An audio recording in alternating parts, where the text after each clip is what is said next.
Good day to you all. My name is Arap Betki. Welcome to this conversation where we'll be discussing a very important issue, the health of our ocean. Climate change, overfishing, habitat destruction, biodiversity loss, excessive nutrient loads, pollution, and other problems are damaging the ocean's health. Action is required to ensure the ocean can adapt to our changing climate and continue to be a source of life and livelihood for our planet and our communities. Sasha Mama is partnering with environmental journalist Vanessa Hauc to highlight the need for ocean climate action. The result is The Ocean, the Great Provider, a docuseries designed to help us reframe our relationship with the ocean, one that recognizes that interconnectedness as a species with the natural world and the benefits it provides. Here with me today are Vanessa Hauc and Carlos Segarra. Welcome, guys. I want to welcome you. And we're going to go and see a little clip of what Vanessa did in one of these videos. Nuestro planeta es un planeta azul. Los océanos cubren casi el 75% de la superficie de la Tierra y son vitales para nuestra supervivencia. Nos ofrecen alimento, experiencias. I was overwhelmed at all of the marine life, all the biology is surrounding me. The beautiful corals, the seagrasses, the turtles. It was just magical, magical time. Alegrías. Ver el amanecer es muy lindo, salir el sol. ¿Qué significa el mar para ti? Todo.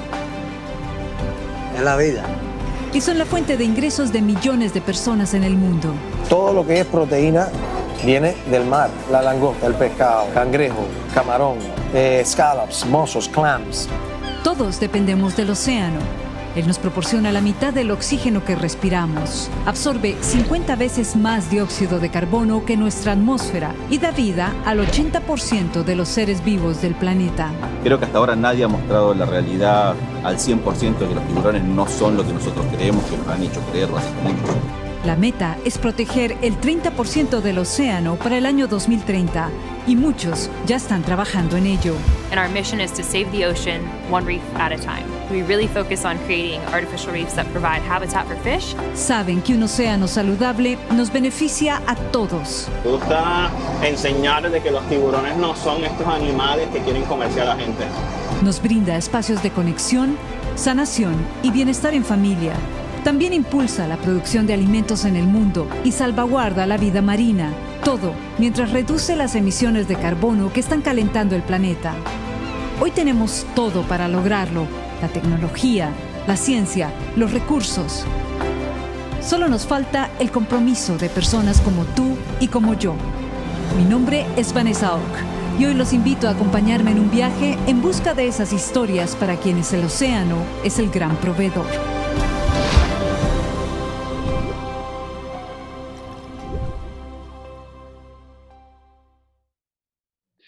Wow, well, that was amazing. I am really curious to see more about this.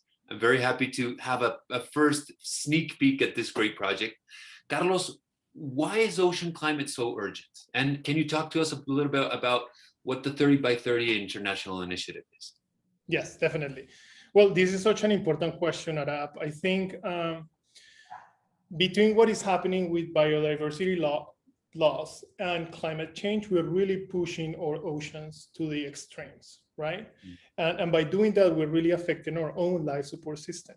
So when we think about ocean climate action, we think about how the climate is affecting our oceans. And we know that there are three specific ways in which climate change is affecting our oceans. First, we know that because of climate change, we're having warmer temperatures in our oceans. We know that the waters are becoming more acidic, and then we also know that we're getting less oxygen in the water.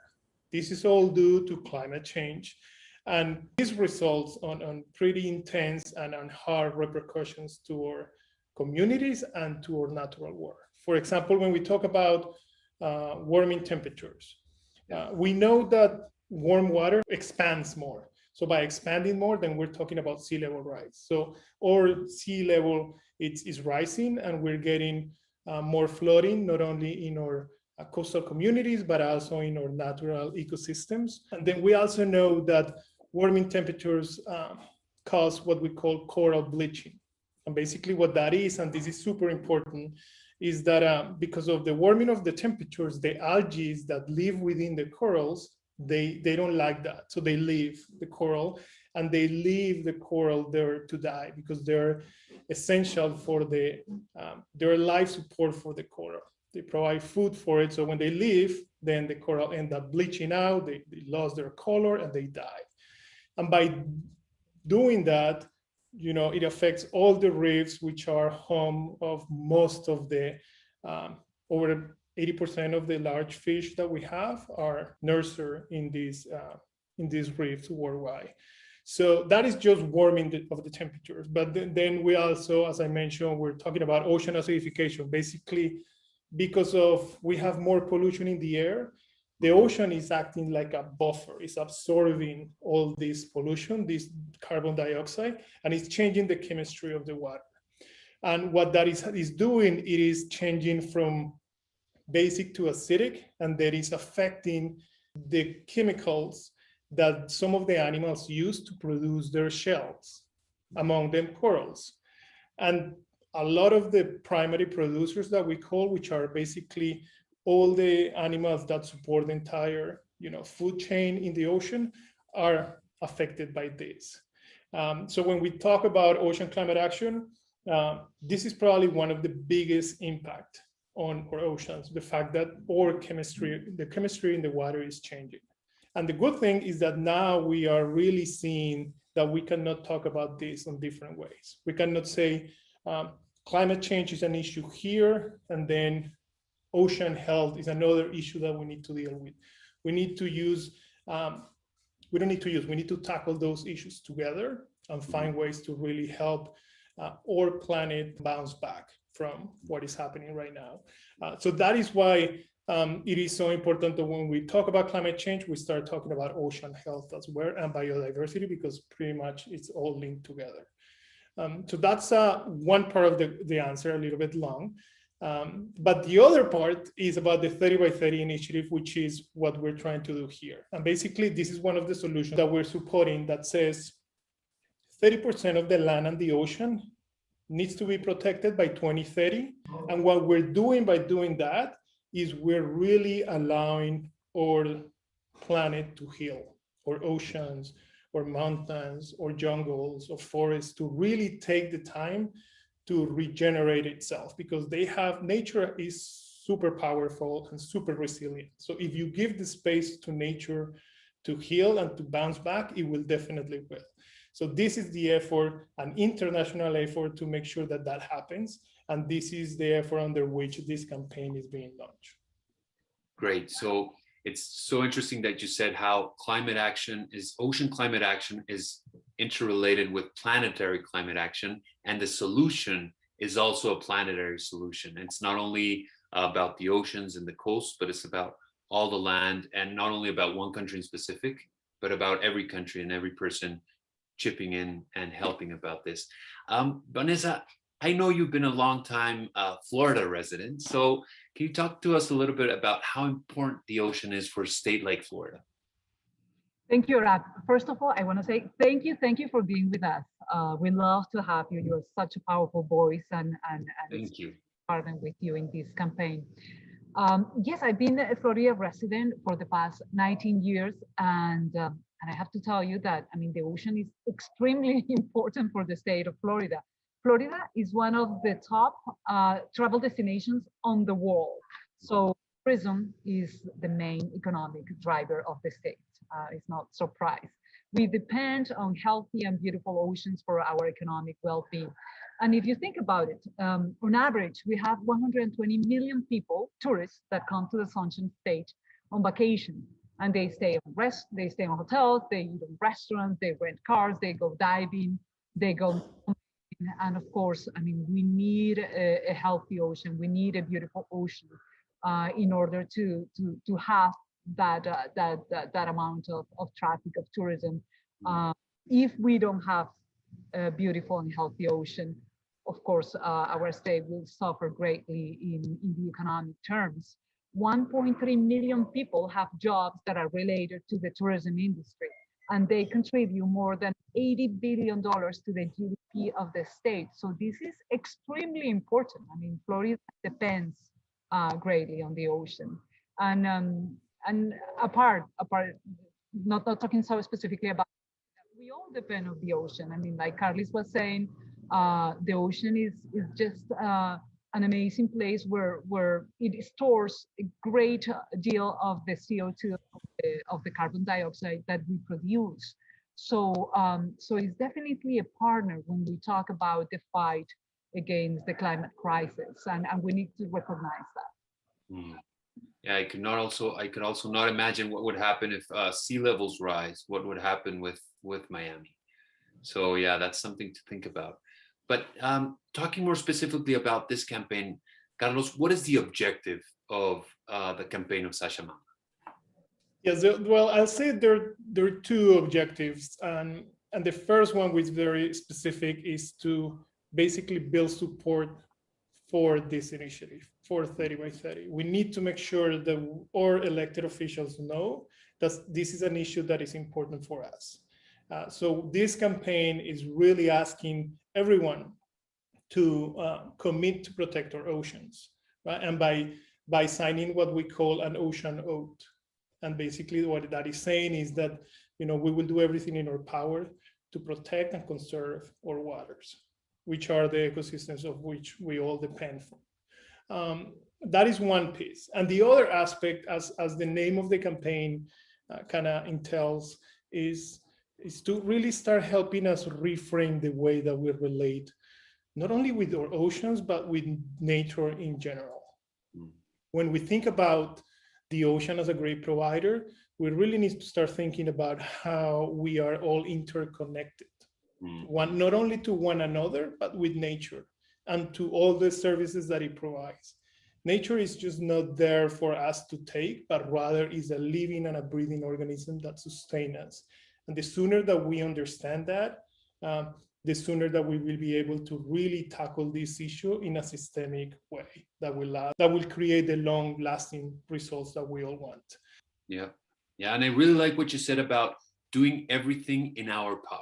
We can all take a stand from wherever we are, even if we're landlocked and we're not close to the ocean and we've never been to the ocean, we can still commit to protecting the ocean in different ways. And well, in these docuseries, which are pretty amazing, Vanessa, I want to ask you, what did you learn while filming all of these stories? Well, it was truly a wonderful journey for me at AP. And the main thing that I learned is how important is the ocean for all of us. So we might live in a city, as you just mentioned, and go to the ocean once a year, but we are connected to the ocean.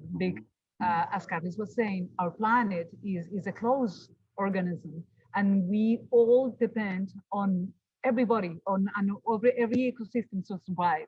So we have to understand that if there is an ecosystem that is failing, that is unhealthy, that is affected by the way that we live, we are all going to feel that. So the main thing that I learned is how extremely important the ocean is for all of us.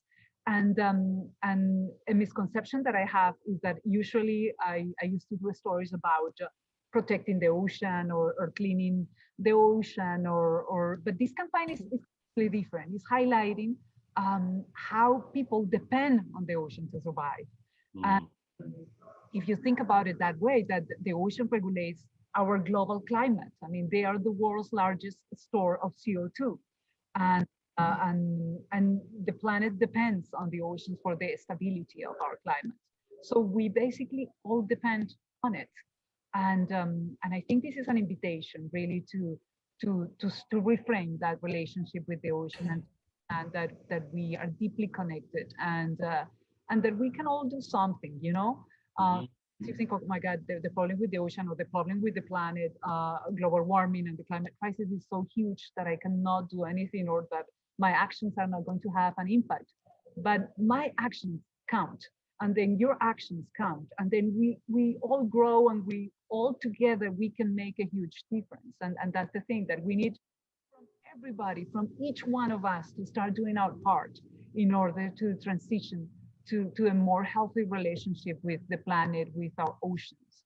because at the end of the day, it's all in our benefit. I mean, if you think about it, this beautiful home that we have as our planet, that is sustaining us, that is giving us everything that we need to survive, you know, like delicious food and this wonderful weather and these beautiful places that we experience life. And we need to give something back, no? At least to make sure that when we leave this planet, we leave it a little better than the way that we found it, no? So this initiative of 30 by 30 it's definitely an amazing idea. Today, there is only 7% of the oceans that are somehow protected, not even full protected. So we definitely need to increase this by 30% of the oceans in order to give it a chance for our marine life to recover, because they have been, we have been overfishing at a rate that is just impossible to sustain for the ocean.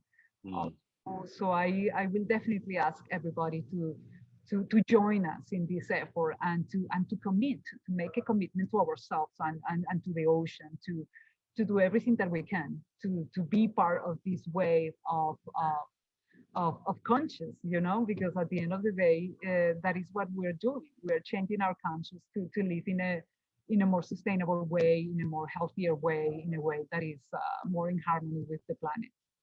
I completely agree. I love it. I think we have to make this shift and we have to join efforts. And I like what you said about these small efforts having a great ripple effect all over the world. And you talked a little bit about the benefits of the ocean. Carlos, can you talk a little to us a little bit more about how we can benefit, or how we do benefit from the ocean as a human species? Yes, definitely. That's the interesting part of trying to connect the dots and see that we are so connected and so dependent on nature and the oceans that once we start knowing these facts, it's kind of mind-blowing. For example, like we know that oceans are a major economic driver. Like the products and services are estimated to cost $2.5 trillion per year. When we also know that it's a major source of food in our planet. So 17 to 18% of the entire animal protein comes from fish. And almost 3 billion people depend on seafood as their primary source of protein. We also know, like in the promo, it was showing us that, you know, the oceans are the home of most of our biodiversity. 80% of our animals live in our oceans. Right? It's responsible of the air we breathe. 50% of the air that we breathe is produced in the oceans. Right? The water that we drink as well, or on our water cycle, is driven by the ocean. And then also, lastly, they are responsible for absorbing close to 50% of all the CO2 emissions and the extra heat that is produced for our planet. And it is, to this day, it is so important for humanity to make sure that we have healthy oceans. The good thing is that we know what to do. So there are three things that when we talk about ocean climate action, we're asking, you know, people and countries and citizens to support. The first one is that we need to make sure that we reduce our greenhouse emissions. We also need to make sure that we protect and restore these ecosystems that are really effective and at holding the extra carbon dioxide. It's a process called carbon sequestration, which basically it is like the mangroves, like the seagrasses, like the grasslands. They take that extra carbon dioxide and they put it in the ground and they hold it there for millions of years. And then the other one is that we need to make sure that we increase the ocean resilience. So basically what that is making sure that we first reduce the other stresses that are affecting our oceans, like pollution that comes from inland pollution, like manage fisheries sustainably, making sure that we're not taking more than we should be taking, to make sure that future generations have their own share. And then lastly, for initiatives like this one, the 30 by 30, which basically creates these sanctuaries for life to thrive and grow from there. Yeah, I was reading a report this morning by the International Monetary Fund that they found that great whales like gray whales store more carbon dioxide than trees. So they found that they're also a great way of, as you said, of sequestering CO2. They store it in their lungs, and as they travel throughout the ocean, they promote the growth of phytoplankton. And then when they die, they sink to the bottom of the ocean and store all of the CO2. So that's another way that we can see the benefit. So basically, the ocean is linked to our survival as a species. Nothing major. We just have to think about that. If we want to survive, we have to take care of the oceans. Yeah. Vanessa, which one of these stories was the most impactful to you? Wow. Well, that's a good question, because I mean, all of them were amazing. I mean, really, it was wonderful to meet amazing people like Charlie that you will meet in one of our stories, and to see how the ocean provides such a great benefits that, for mental health, for well-being, and happiness, you know, to special needs kids and to everybody, really. I mean, it's just an amazing place. I also love to see how science is pairing up with entrepreneurs and ingenuity, and they are coming together to save the coral reef. This was an amazing story, to see how we are creating coral reefs that otherwise would take nature like 200 years to create a coral reef in a natural way. And these entrepreneurs and scientists are working together to create them in a matter of 24 months. So this is what I love about the moment that we're living in our history, that we have all the resources, we have all the technology to make a difference and to really support these ecosystems that are in trouble. So that was one of the stories that you will see in the series. Sustainable fishing is extremely important, and I mean, what we're seeing today on our seas is that we have these huge floats of cargo that come and fish everything. I mean, they just don't take the fish, they take the sharks that are at risk of extinction, they take the turtles, the dolphins, and they take the corals and I'm sorry. They take the everything that is in our ocean with these huge fishing nets, and this is becoming a terrible problem for the ocean. So it was wonderful to see how there are fishermen here in Florida that are fishing in a sustainable way, and that is doable, and that we can definitely do it. You know, like making sure that they are fishing only the bigger lobster, and they are turning back the baby lobsters because they are not good for eating, and making sure that there is enough lobsters in the ocean in order for them to reproduce. So there is a way to do it, but we need to start thinking about the ocean as a sensitive organism that really need all our attention.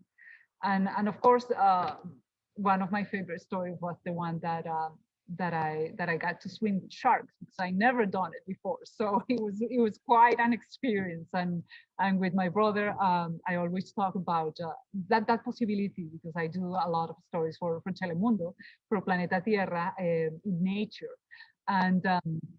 And he always explained me that sharks, of course, they are not about to eat you, that you are not in the menu, that they don't, I mean, we have this misconception of sharks, and we don't understand how important they are for the ecosystem. And we need, in order to have a healthy ocean, we need to have the sharks there.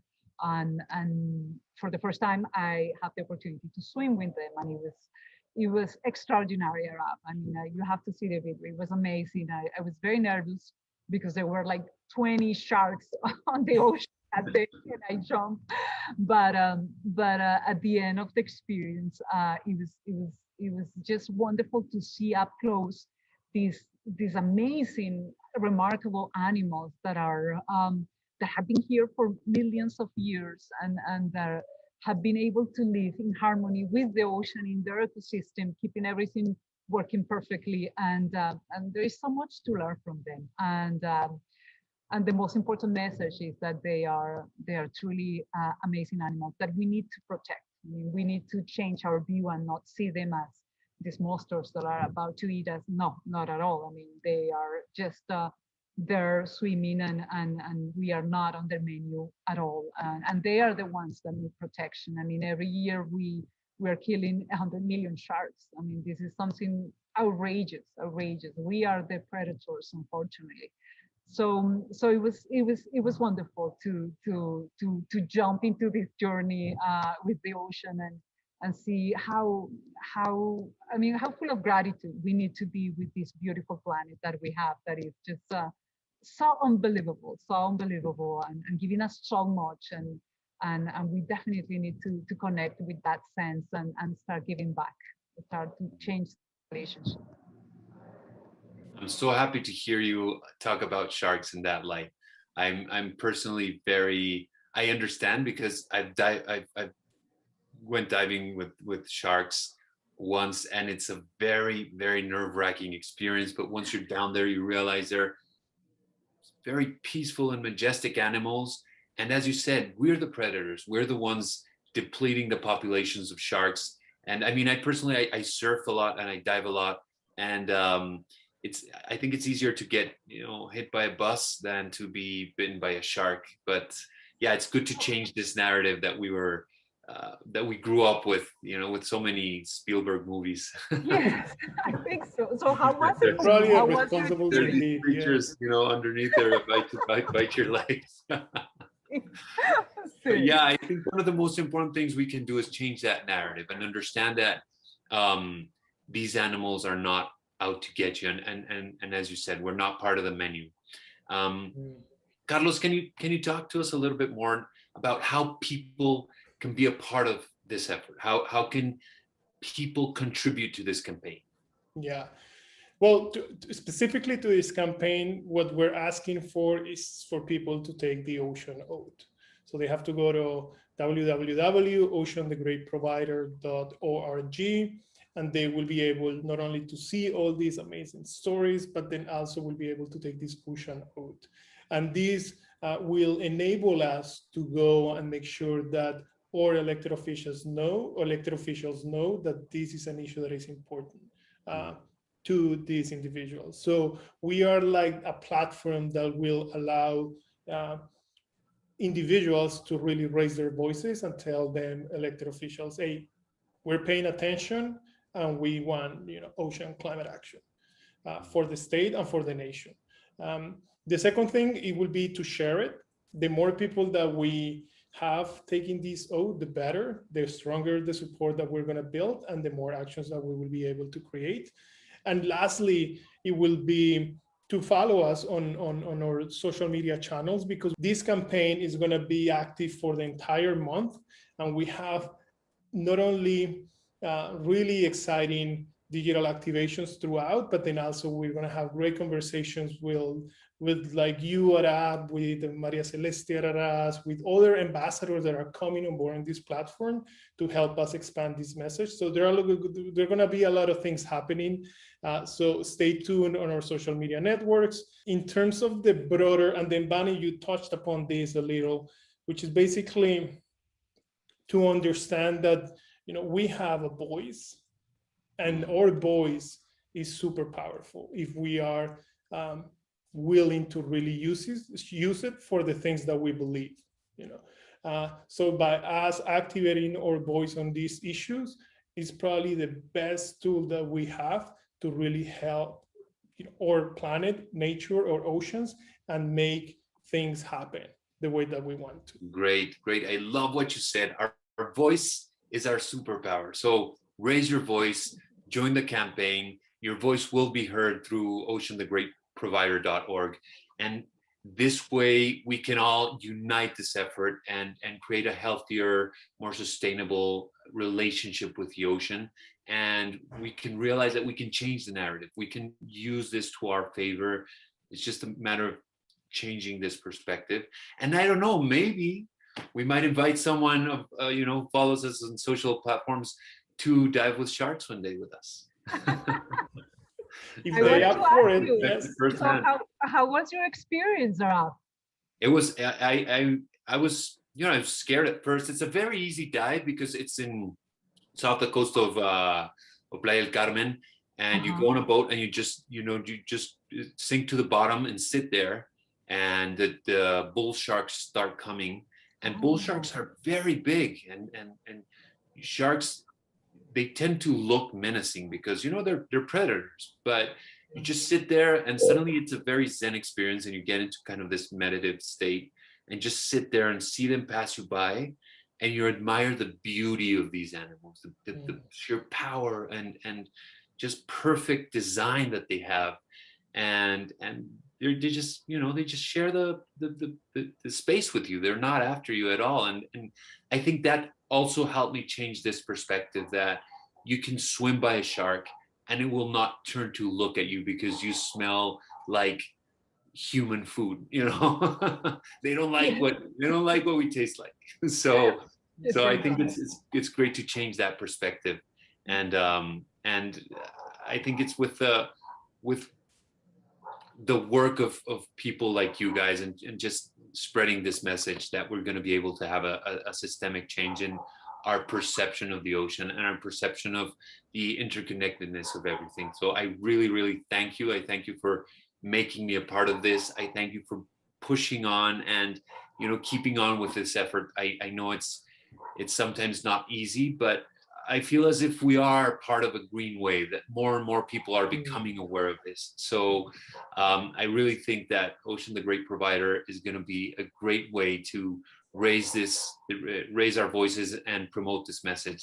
So thank you, Vanessa. Thank you, Carlos. This was a great interview. Thank you. Thank you so much, Arab. It's great to count with you. And as you say, this is an unstoppable wave, and we all need to come on board because the planet needs it. And this is our home. This is the only home that we have, and we need to work with it. We need to create this relationship in harmony with our planet. So we want to invite you all to take the oath, to watch the next stories that you are going to see in the next couple of days. And thank you so much, Arad, for using your powerful voice for this wonderful cause. Thank you, guys. Thank you. And I can't wait to see the next episodes, and we'll be in touch.